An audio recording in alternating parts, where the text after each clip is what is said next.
na verdade, nós pensávamos. Peraí, Na verdade, nós pensávamos em fazer Hélio Dutra, mas também Hélio Dutra com ventos que sopraram de Cuba para o Brasil. Então ele tentou várias coisas, de algum link. Mas começou o seguinte, eu lembro que eu assisti a entrevista de Maria Conceição Góes, que é companheira de Moacir de Góes, que ela diz uma coisa que me tocou, que ela disse que em 1961, em 1960, eles tiveram acesso à cartilha cubana. E depois eu pensei uma outra coisa. Em determinado momento, que Marlúcia pode precisar muito melhor, a turma de Maílde, Moacir e de Djalma manda para Recife a professora Maria Salete de Lucena, que, por sua vez, ela pega a experiência da cartilha do MCP e faz a cartilha de pé do chão. Então, é essa hipótese que a gente está pegando, o seguinte, quais as influências que teve o esquema da Revolução Cubana, ou o espírito do tempo. Porque quando você, Dora e Mouzinho, entrevistaram Josina, ela falou que no Brasil, naquela época, existiam mais de 80 movimentos de educação popular. Então, o que acontece é o seguinte, ele tem uma coisa que a gente vai aprofundar, e eu acho que Marlúcia, como uma pessoa da academia, e vai dar esse aprofundamento, a gente já tem todas as cartilhas, a gente já ouviu um pouco Josina, e a gente tem uma certeza, 1961 é o ano das duas campanhas. E com detalhe que, aqui a gente pode dizer, em 1960, Djalma Maranhão saiu de rua em rua, prometendo educação. E através de comitês nacionalistas, cerca de 120 comitês nacionalistas, perguntava qual a prioridade. As pessoas diziam, escola. E ele dizia, não tem dinheiro. Aí alguém disse, escola de palha. Então, quer dizer, eu acho que a gente está trabalhando duas realidades totalmente diferentes, mas uma outra coisa que também, assim, meio que na doideira, que veio um pouco na minha cabeça, que eu lembro que muitos anos atrás, eu li um livro de Jean-Paul Sartre chamado Furacão sobre Cuba. Eu disse, rapaz, isso parece, esse furacão deve ter chegado aqui de alguma forma. Porque quando a gente vê as publicações, Luiz Inácio Maranhão Filho foi para Cuba. Djalma Maranhão chegou a tentar ir para Cuba, mas tem algum problema, porque pelos jornais ele ia, mas parece que o voo não deu certo. Mas de qualquer maneira, só discutir o ano 1961, duas campanhas de alfabetização, e em cima disso, cartilhas, e no meio disso existia o relato de Hélio sobre Josina, que para meu espanto, quando eu peguei a cartilha do MCP, estava lá, Josina. Então, quer dizer, falou sobre ela? Ela fala. Então, quer dizer, eu acho que a gente tem uma coisa muito importante, o quê? Nós temos uma gravação, nós temos todo o material de Dora dos 90 anos, todo o material que está chegando, né? E a gente tem uma outra coisa, que a gente tem um pouco mais adiante, a gente vai levar o DVD, mas a gente também está querendo ousar levar uma pequena equipe para conversar com aqueles que conviveram com Hélio em Havana. Quer dizer, Dora, quando começa a dizer, ela mesmo que disse que em determinada rua, ela conversou com uma pessoa que era da tripulação de Tales. Então, quer dizer, eu acho que a gente ainda tem... Navio chileno, a história do navio chileno. Do navio chileno. Eu acho que a gente, em função do tempo, né? Essas pessoas devem estar de 70 para 80 anos. A gente pode pegar isso ainda lá. Eu acredito mais na circularidade das ideias, que é um conceito até de Carlos Ginzburg. É porque realmente era uma época de uma certa abertura política. Acho que talvez até na América Latina toda, talvez. Né? Mas talvez não tenha sido a reverberação de 1960, quando Fidel fala na ONU, do programa de alfabetização. Não, isso já começa nos anos 50. A década de porque 1950, aqui ainda era ditado. Desde 1950 tem muitos autores que consideram que é o ano, é o decênio do bem-estar social no Brasil. Só no Rio Grande do Norte nós temos 23 experiências. O período anterior ao golpe militar, né? A partir dos anos 50, ligas camponesas. Só Eram exato, José de Castro. Era um Brasil. 7 pau de terra e o caixão. A E também em 61, que a gente tinha aqui No Rio Grande do Brasil, Norte, as escolas radiofônicas da efervescente Natal. de movimentos. Mas em 1961 muda a direção política e ideológica, pode dizer assim, do movimento das escolas radiofônicas, que é quando surge o MEB, que era Movimento de Educação de Base, que se aproxima muito mais do pensamento. E aquele negócio maluco, muito mais que Paulo Freire. É muito mais. Porque as pessoas imaginam que tudo veio foram atrás de Paulo Freire, mas assim. MCP não era só Paulo Freire. Não era Paulo Freire, não era. A gente aqui, pesquisando, Dora, a gente encontrou aquele do Poço da Panela, o grupo que já existia antes de Paulo Freire, que na época Paulo Freire estava estudando para fazer um concurso para a Universidade de Pernambuco, e disse assim, quando Germano Coelho começou a criar, porque a Raiz tinha pedido que o índice era alto, assim como aqui, que Djalma Maranhão, era demanda da época, alto índice de analfabetismo. Aí Germano Coelho começou a formar o grupo, e Paulo Freire disse, eu também quero, estou dentro, mas bote meu nome aí que eu também quero, mas no momento eu estou estudando para o concurso. Mas tem uma outra e Germano Coelho e a mulher tinham vindo de Paris, da França, onde eles tinham estudado lá e tinham feito muitos contatos. É só ouvir o relato de Abelardo da Hora. Sim, que Abelardo da Hora começa a discutir o conceito de praça de cultura, que é exatamente naquele caldo cultural que vem, aquela efervescência que vem de Pelópidas para Raiz, que é o conceito da Frente de Recife. E se sabe, Roberto, também, quando eu fiz o pós-doutorado lá, eu entrevistei um padre que era do tempo dos padres operários, o movimento que houve lá Isso na França. Na França. E ele me disse que naquela época havia uma unidade, que foi logo depois da Segunda Guerra Mundial, então todos se uniram contra o nazismo. Diz que foram quebradas muitas barreiras nessa época contra os comunistas, porque todos trabalhavam juntos. Então surgiram muito, e tem influências de um padre cardeal Chiar, que até aqui chegou as pregações dele, as homilias que ele fazia, tudo diferente do que se pregava antes, né? De um catolicismo mais aberto, mais progressista. Pio XI, Pio XII, que era tudo ligado a nazismo, era tudo ligado a nazismo, isso aí era tudo contra eles. E esse movimento no MEB tem uma ponta lá também. Ação Católica. Que vem com a ação católica. Que é a segunda tipo de ação católica especializada, é a segunda ação católica que veio em 1952. A efervescência começa nos anos 50. Exato. Que é o caldo de cultura do Vaticano II. A efervescência começa nos anos 50. E João 23 tem uma importância muito grande também nisso tudo. Então, no meio disso tudo está Hélio Dutra, e a gente está, digamos, resgatando Hélio Dutra no primeiro momento, com a filmagem que fizemos em 91, Dora. Então a gente irmana-se ao teu projeto para ter a possibilidade de a gente pegar ainda pessoas que tiveram convivência com Hélio, para a gente ter um segundo momento. A gente tem um DVD agora, mas a partir de agora a gente vai ter depoimentos de pessoas que tiveram uma convivência mais íntima com ele, em Cuba. Porque na cartilha mesmo. E no Brasil também. No Brasil. Na cartilha cubana é muito mais avançado os textos, muito mais pregando a revolução, fala em fuzil. Realmente é uma coisa mais barra, né? Mais barra. Inclusive as músicas eram falando. A de Djalma já é uma coisa que vai começando, aí vai começando a abrir caminhos. É claro, tem que mas ser. a ligação que dá para fazer é o seguinte, porque Hélio fala de Josina, que Josina vai para Pernambuco com a cartilha. Não, Josina não, é Salete de Lucena. Salete de Lucena. Não, aí é Djalma que manda Salete para Recife, não é? Então a gente... Mas Hélio então, fala. Assim, a ligação que a gente consegue fazer, que em algum momento Salete vai encontrar Josina em Recife para trazer a cartilha para Não, vai adaptar uma cartilha. E não era Josina, era o grupo. Era o grupo, porque veja só. Mas ela... Eu acho que talvez aí seja o elo de ligação. Tem um exemplo muito interessante, que é a questão das ligas camponesas. Sim. Eu andei conversando com o maestro Menuti. O maestro Menuti é o cabra que fez o hino das ligas camponesas com Julião. Ele disse que ele era especialista em bar. Nessa época de 50 e tanto em diante, ele foi para Recife, encantou-se e ficou lá. E ele disse que ficou muito impressionado quando encontrou Julião, e Julião começou a mostrar a ele o conceito de liga. Então ele pegava um pouco, chegava assim no meio dos agricultores do interior, pegava um bocado de areia e jogava para cima, ficava aquilo tudo solto.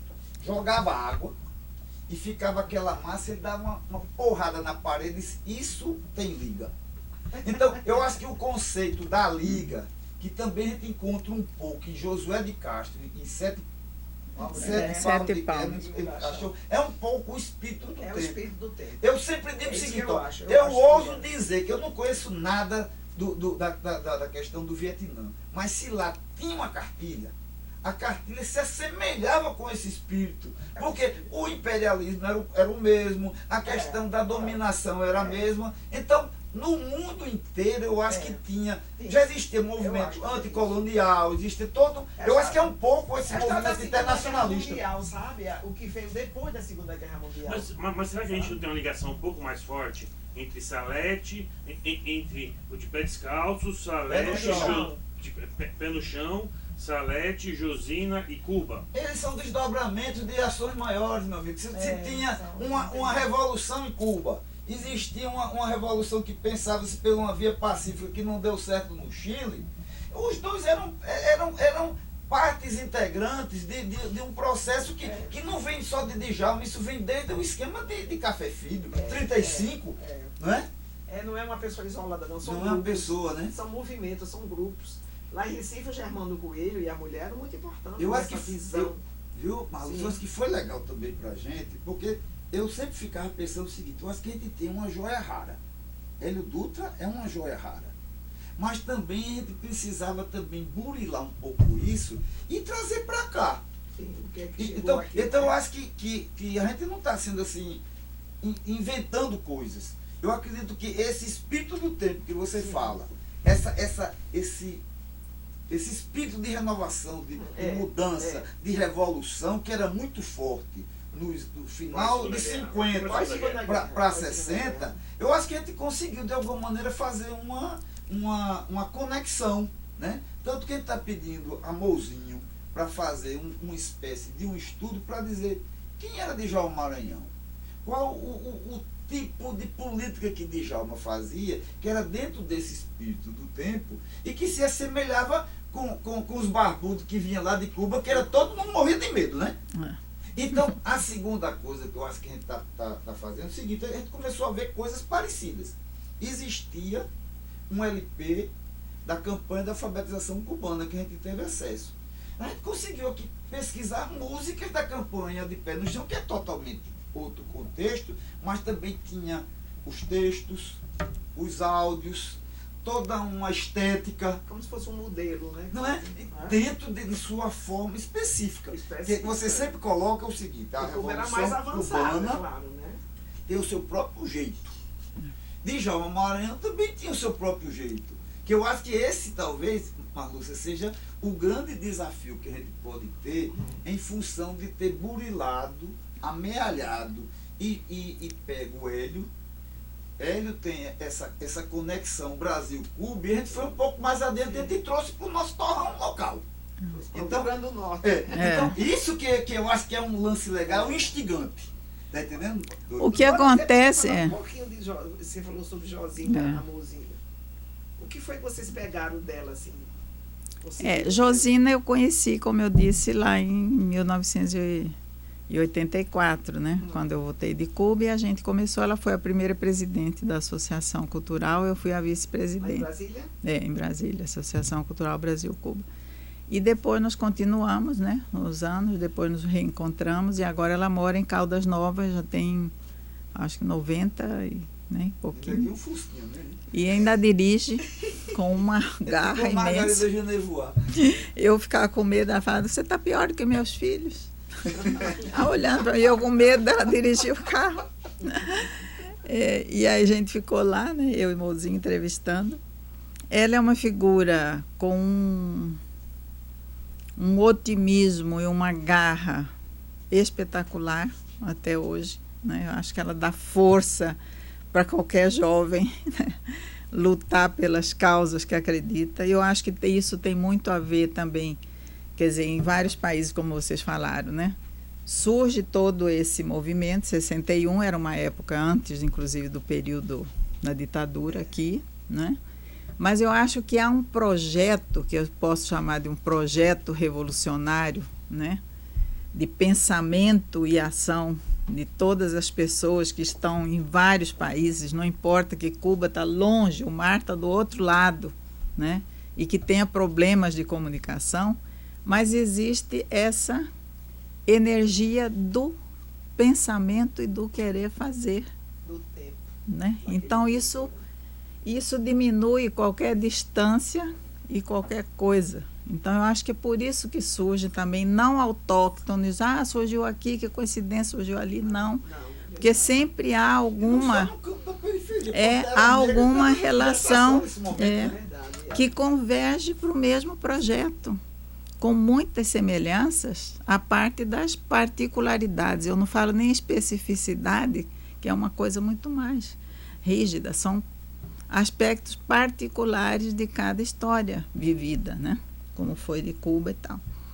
E no caso de Cuba, quer dizer, desde da História Me Absolverá, que foi o grande o marco, né? Que já tinha um programa da Revolução, quando Fidel, ele mesmo fez sua autodefesa no tribunal, né? Depois de presos, depois do assalto ao quartel Moncada, né? E é chamada A História Me Absolverá, já havia nessa defesa dele um programa da Revolução, a reforma agrária e a questão da educação. Então, em 61, acho que todos nós estamos convidados a ver um documentário que foi feito por uma inglesa muito amiga de Cuba, né, a Catherine, e que é lindíssimo, que chama Maestra, e tem também legendado em português, que eu tive a felicidade também de fazer a revisão do português, e a gente vai ver que tem imagens de arquivo e tem depoimentos das pessoas que participaram naquela época, que hoje já estão com 70 anos, 70 e poucos anos. É um documentário de um pouquinho menos de 30 minutos e que é emocionante. Então eu acho que esses ventos, né, que você falou, que os ventos sopram, eu acho que e são chamados pela nossa energia, né, de mudar as coisas. Eu gostaria só de terminar aqui uma coisa, né? Então eu acho que em 61 houve essa erradicação do analfabetismo em um ano, né, com esses jovens que foram para a Serra Maestra, inclusive, conquistar também os trabalhadores rurais, né? Porque eles eram muito desconfiados, né? E enfrentando, inclusive, ameaças. Né? Eram jovens que... Teve o Manuel Ascunce, que é um herói, né? Que foi morto lá. E esses jovens foram para lá e eles trabalhavam no campo com as pessoas e à noite davam as aulas com lamparinas, porque não havia luz, né? Eles chamam de farol, lampiões, né? Não é mais do que lamparina, é lampião. Então davam aulas no campo e foi uma coisa muito linda, né? É a mobilização, a participação popular que faz com que aconteçam essas coisas, né, maravilhosas.